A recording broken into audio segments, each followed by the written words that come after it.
लंगर house police हदूद के इलाके डिफेंस कॉलोनी में एक खातून को उसके ही शौहर ने मुबैना तौर पर कत्ल कर दिया।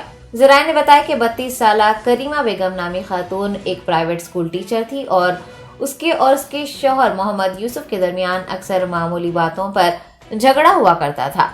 पुलिस ने बताया कि दोनों के दरमियान आज होने वाली बहस के बाद करीमा बेगम घर से निकली थी कि यूसुफ ने लोहे की सलाख से उसके सर पर हमला कर दिया और उसे शदीद चोटें आई। खातून मौके पर ही दम तोड़ गई। लंगर हाउस पुलिस ने मुकामी वाक़े का जायजा लेते हुए मुकदमा दर्ज किया है और तफ्तीश का आगाज किया है।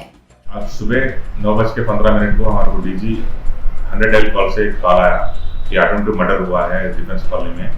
उसके तहकीकात के लिए पेट्रोल कार को हम भिजाए। उधर भिजाने के बाद मालूम हुआ कि एक औरत बुर्का डाल लेके बेड में नीचे गिर के है खून के उसमें उनको हॉस्पिटल में शिफ्ट करे। उनका नाम है रेहाना, 30 ईयर्स है। वो कैम्ब्रिज स्कूल में टीचर का काम करती है उन्होंने। तो हॉस्पिटल ले जाते बच्ची मर गई। उसके ऊपर हम इंक्वायरी करे तो क्या उनका हस्बैंड है यूसुफ बोल के, उन्होंने आके रॉड से मार के भाग गया बोल के मालूम हुआ।